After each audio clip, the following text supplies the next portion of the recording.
Former Ceylon Electricity Board Chairman MMC Ferdinando had appeared before the Committee on Public Enterprises recently.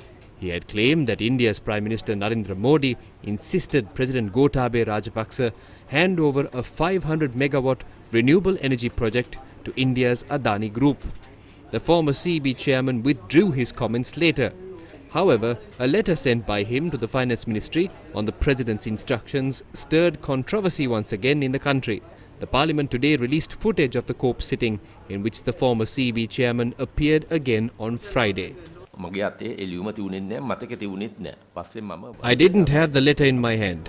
I didn't recall that letter as well. I called the vice chairman and asked whether he had a copy of the letter. He sent it to me on WhatsApp at 4:51 p.m. on the 11th. When I read the letter, I felt that I had mentioned something more than what was in the document. As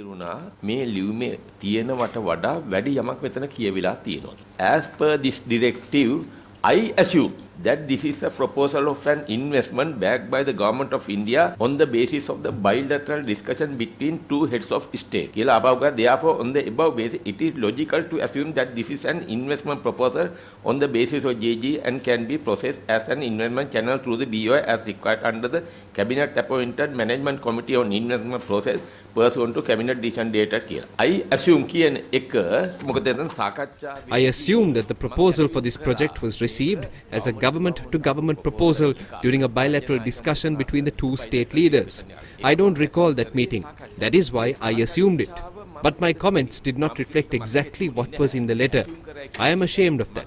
This has never happened in my career. On the day of this incident, I informed you to give me 2 days to appear at the COP.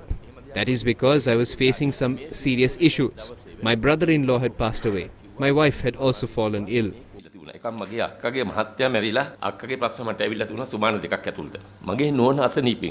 ඔබතුමාගේ නිවැරදි කිරීම සඳහා ඒක මට එතුමා පෞද්ගලික විදීමකුත් කරා.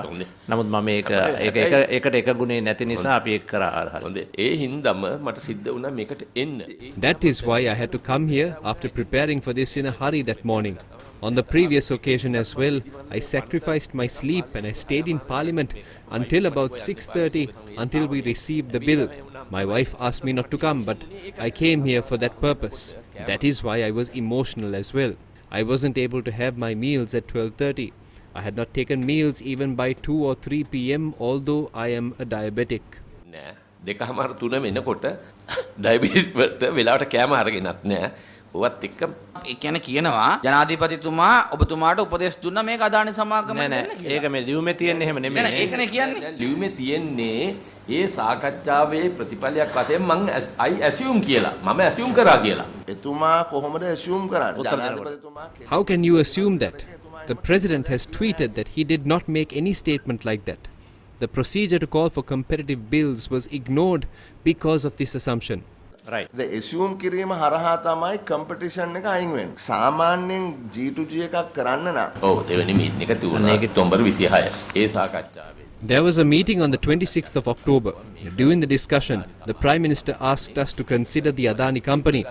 Throughout my tenure as the Secretary to the CEB since December 1st, 2005, the country's leader has never sent written instructions on how this should be done. I was the one who put this into paper for the first time. තොරතුරක් නෑ. මම පළවෙනි වතාවට තමයි මේක ලිඛිත කරේ. එතකොට මේක ඉතාමත්ම පැහැදිලි. It's clear that there is no written evidence to suggest that India has proposed the name of the Adani Group for the project. Therefore, his decision to make assumptions is a very serious thing to do.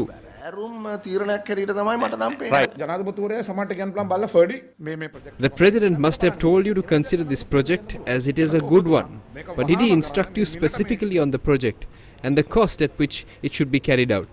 38 කියන මිලට මේක කරන්න මේ ව්‍යාපෘති අනිවාර්යෙන් විය යුතුයි කියලා ඔබතුමාට නියෝගයක් දුන්නාද පැහැදිලිව. සාමාන්‍යයෙන් ජනාධිපති කෙනෙක් නිලධාරියෙකුට A president usually instructs officials.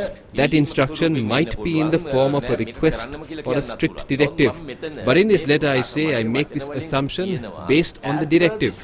This indicates that he did not issue a specific instruction to that. වෙන හැ කියන එක as per data I assume මොකද මෙතන කියවෙන්නේ